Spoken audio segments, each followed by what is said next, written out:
Okay, guys. Hi. Jump right into it so it's not too lengthy. The Tex Morg, so that's her name. Her name is Linda. Hi, Linda. Thanks for your question. She actually had like a multi-layered question. Let me just spell her name. It's the T-H-E, then capital T-E-X-M-O-R-G. Question, I'll just read. I took notes because I always do because I'm scatterbrained and right now it's 10 minutes to 12. The question was regarding winged eyeliner. She said that because last time when it was my birthdays when I made the video and I was saying how I felt like old and stuff like that, and she was asking, do I think it's appropriate for a 50-year-old woman to wear winged eyeliner? Yeah. Linda, I think it all depends on your comfort level. Once you get comfortable doing it, how far do you want to take it? Are you going to be doing a winged liner every day to go to the grocery store? Probably not. But do you feel once you practice enough, will you feel comfortable doing, taking it when you go to dinner? It just depends what kind of 50-year-old woman you are. See how comfortable you are with it and where you're wearing it to and how far you take it, like literally how far you wing it out. Like, here's a wing eyeliner, clearly it's not a lot. So, she was also asking for some tips on how to doing it. Now, how to do it, I might just have to go ahead and make a video for it. Or you can go ahead and search the videos, Linda. A few things that I think will be very helpful. Linda does wear glasses, and a lot of people do wear glasses, and it's hard to see. To get a 10 times or 15 times mirror, but something that is on a stand. Because if you have to hold the mirror and do the winged eyeliner, it's a big deal.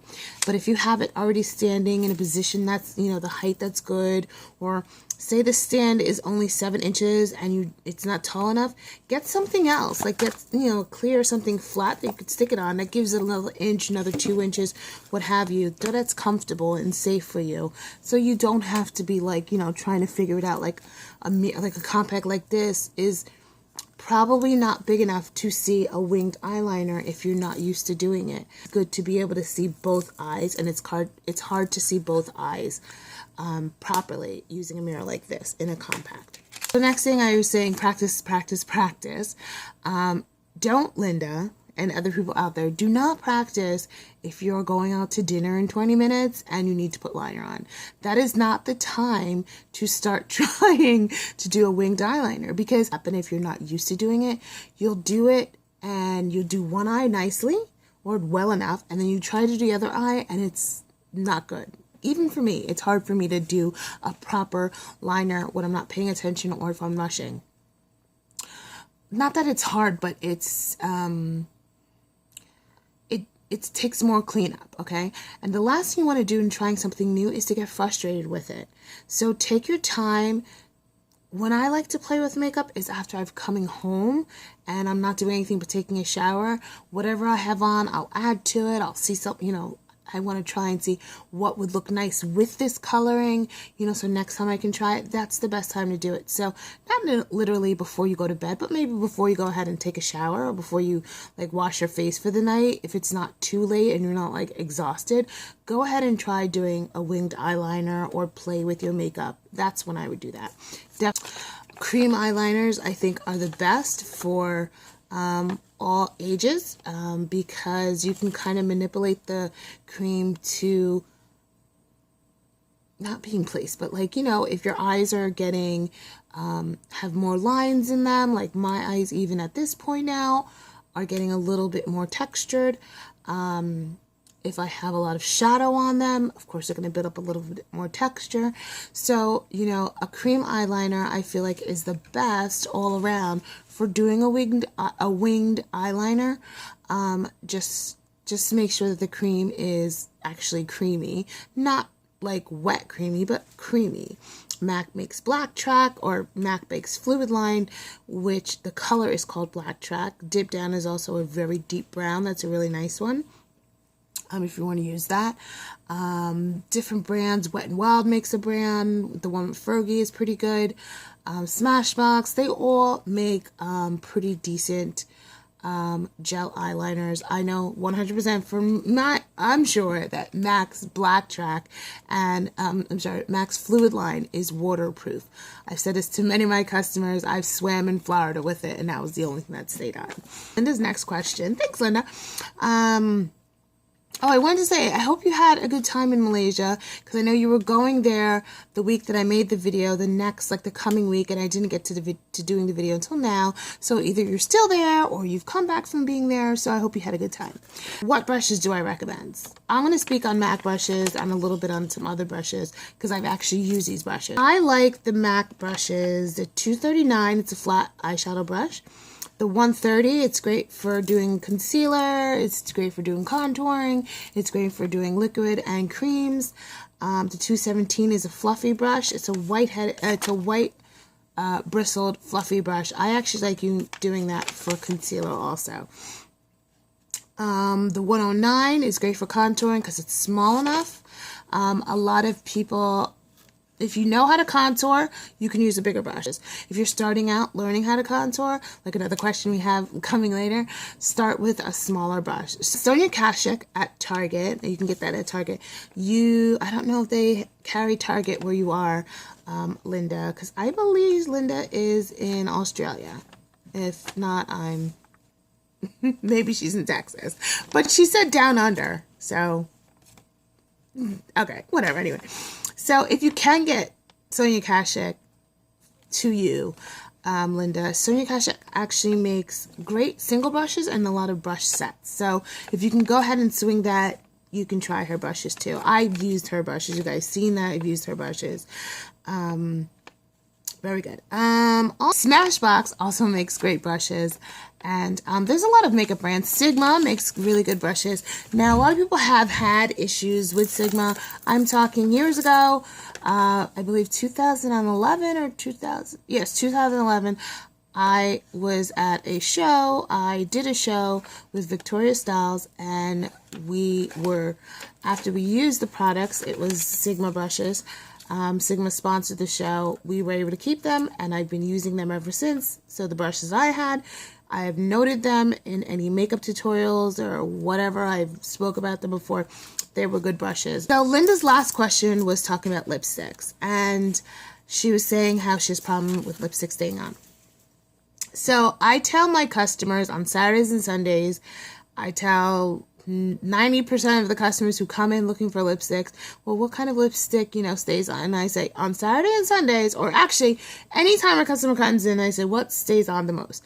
I say on Saturdays and Sundays, when I'm way too busy to do touch-ups, I make sure I wear a matte with a liner. A matte alone, and retro matte are the longest lasting lipsticks I find.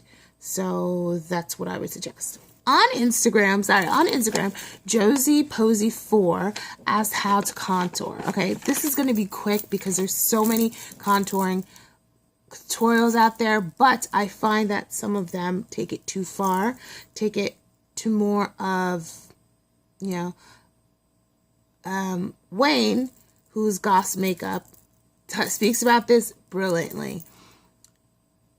The contouring that you're seeing now on Instagram, on YouTube, on so-and-so, are taken from drag makeup artists who are men to look female. So they're exaggerating all their facial features in order to actually look softer. So it kind of does the actual opposite when a female does it to a high extent. If you're contouring, which is shaping the face, sculpting out the face, and then doing exaggerating eye and lips and brow, you are actually going to look more masculine than feminine. So, Josie Posey, on a regular day that you're going maybe to dinner with your husband or girls' night out, you could do a little contouring. These are my 4 hints. Do not overdo it on the contouring. Use small brushes to achieve those contouring. Like I was saying, the MAC 109 brush is a great brush for that. Even the 217 brush is a great brush for placing the color, and then you can buff it out with the 109 brush. Do not go too light and do not go too dark. And the placement should be E and a 3. Okay, so think of on your face an E shape and a 3 shape. And that's really what's going to really achieve that contour. The most important thing is do not over highlight in this area here too. Especially if you have any texture in here, it's not going to look cute, because contouring for if you're going to get photos done and the light is going to be in one place and you're going to be like this and it's not moving is amazing. But if you're going to be, back here and so-and-so's hiding the light, it's going to cut up your face and it's going to look horrible. And if you do too much, like Wayne was saying, it is going to make a female actually look more masculine. So it's going to do the exact opposite of what you think it's doing if you're adding too much contouring. I'm going to have to talk about that again because, okay. Real quick. Someone else was asking me, they were like, oh, my skin is so flawless. This is how my skin looks. There's no filter when I'm doing a video. So you see the texture in my skin. When I'm doing a selfie picture, there is a beauty filter on my Samsung Note 3 so it blurs out all the texture in my skin. I have fairly decent skin, per se. I use the Black Opal foundation sticks. I've mentioned it before on Instagram. I also use Mac Studio Fix. I use Mac Studio Sculpt, whatever. So I do use a couple of different products, but when you see my skin and you're like, oh, it looks flawless, it's a filter. Half of the people on Instagram use filters. I'm never hiding anything because I always say you guys can see me on videos, within the same time frame, and you can tell if I'm in Instagram and she's like, woo, flawless, like a smooth piece of paper, and then you see me on a video, wow, she has like a pimple. Of course I do. Everyone has those, you can see a little texture here, but it's a filter on Instagram. No, I'm not ashamed to say it. A lot of people use it. I don't even have time right now to talk about jobs at MAC. I will have to make another video. Thanks for watching. I hope you guys enjoyed it.